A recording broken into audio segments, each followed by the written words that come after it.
Citizens, you are officially in the alert zone.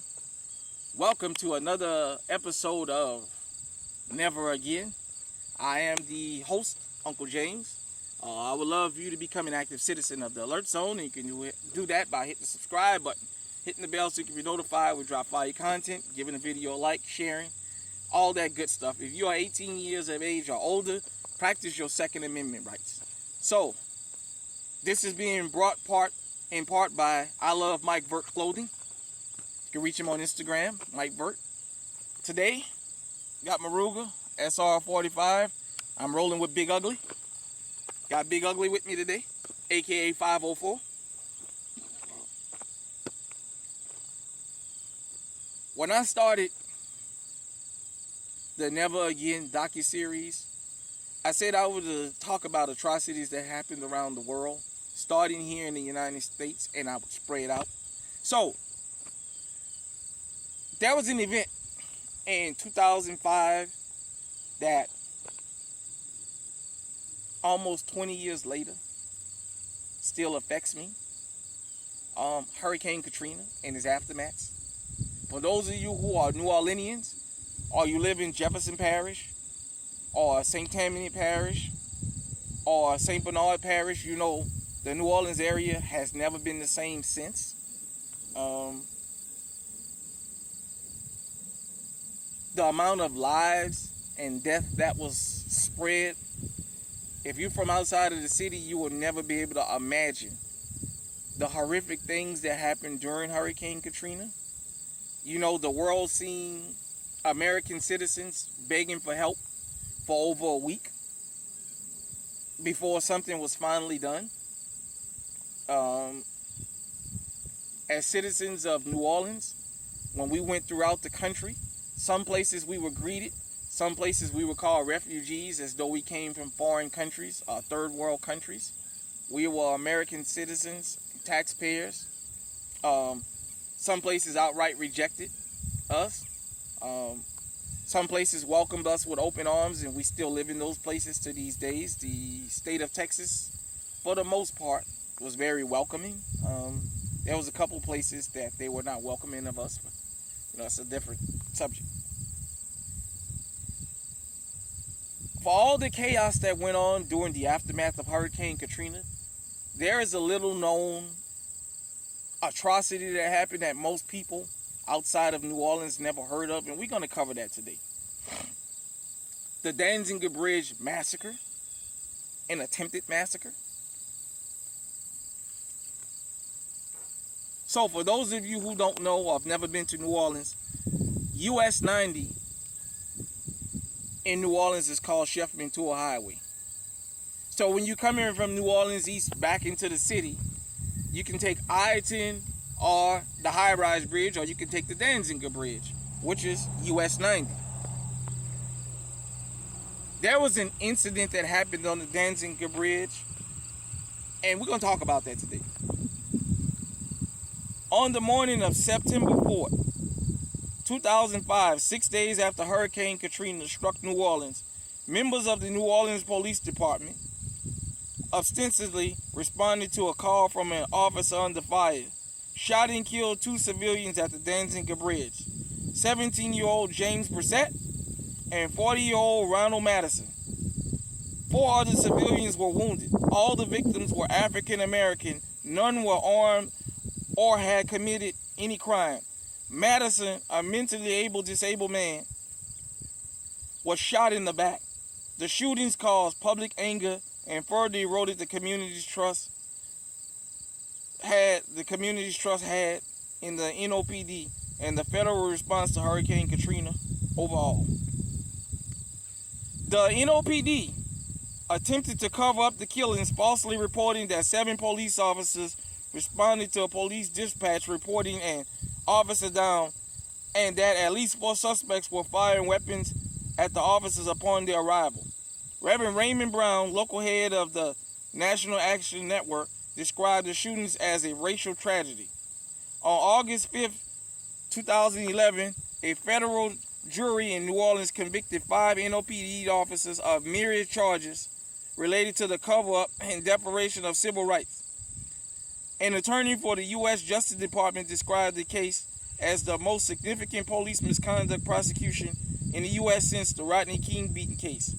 However, the convictions were vacated on September 17, 2013 by U.S. District Judge Kurt Engelhard due to prosecutorial misconduct, and a new trial was ordered. The Justice Department appealed the decision to vacate the convictions, but federal appeal court agreed.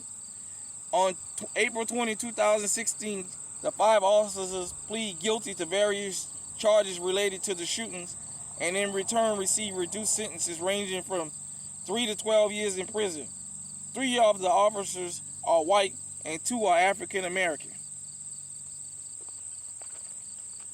So, I'll give you a summary of this. When I was still home, when the officers were initially indicted and they were given Christmas and New Year's to spend with their families before they had to turn themselves in, when they went to turn themselves in to Central Lockup, over 300 New Orleans police officers stood outside and greeted them, calling them heroes. This was real sickening to the New Orleans public to see New Orleans Police Department behave like this, but it was not a surprise. As you guys know, here on the Alert Zone, when I talk about encounters with law enforcement, I tell you guys how bad the New Orleans Police Department was when I was coming up, and how honest they were about their brutality, and they're willing to kill innocent citizens. So, what the article did not tell you was after their arraignment, when they were let out on bond, one officer committed suicide because he knew they was guilty. The 6th officer, I'm not sure. I would have to do a follow-up on what actually happened to him. But as you heard, 5 of the 7 officers pleaded guilty for a lesser charge because the paper trail was there. Ronald Madison, the 40-year-old mentally ill guy that was killed, for those of you who don't know, his brother was there when this occurred. His brother was like his caretaker. According to his brother and other people that was on the bridge at the time of the massacre, his brother was held by NOPD and forced to watch as they executed Ronald Madison. He was shot in the back, and I heard he was shot in the head, but I can't confirm that part. But the brother did say he was forced to watch this after he told him, my brother is mentally disabled, I'm his caretaker. This was one of the carnages of Hurricane Katrina most people don't know about. And until now, maybe hopefully the whole world can hear about it.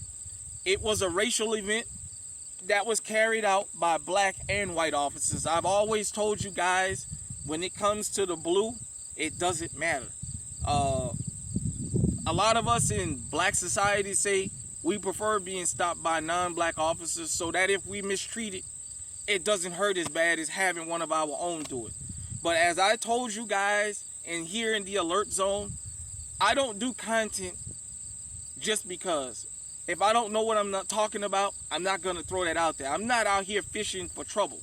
I'm telling you guys that the black officers are just as bad as the whites. For white people who've never lived around black folks, this is what a lot of us feel. And this incident of the Danzinger 7 is what I was talking about.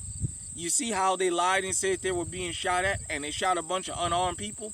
For those of you who don't know, during Hurricane Katrina, in the aftermath, most people, houses went completely underwater, so they had no weapons. The people that was leaving New Orleans East to get to the Superdome were encountered by law enforcement on the Danziger Bridge. They were on their way to the Superdome when this happened. NOPD was out stealing, looting. We'll talk about the Cadillacs that they took from Sewell Cadillac and took out in the swamp. And those vehicles were located by OnStar. For those of you who watched Fox News during the Hurricane Katrina aftermath, you seen people stealing out of Walmart and pointing to NOPD saying he gave me the permission to come in here and take things because NOPD was on national TV stealing televisions. We here at the Alert Zone, y'all excuse me there. We here at the Alert Zone like to document certain things so that they never happen again. When we talk about shit hitting the fan, for those of us who lived through Hurricane Katrina, whether you were in the city or not, you know somebody that was affected by what happened. That was a shit hit the fan situation. So, let me know in the comment section, have you ever even heard of the Danzinger shooting and the Danzinger 7 that they called them in New Orleans, the Danzinger 7? You are welcome to go online, Times Picayune, wherever you want, and read the articles about the Danzinger shooting. I, for a fact, believe from the get-go, when I first heard about this story, that NOPD was guilty of these crimes, just knowing how NOPD moved at the time. This is not an anti-law enforcement video. I'm not raging against law enforcement. I'm telling you about atrocities that happened so we can say never again. Hit me in the comment section and let me know what you think about this. Until next time, everybody out there, stay safe, stay armed. I'm rolling with Big Ugly today. Stay on high alert. Never again.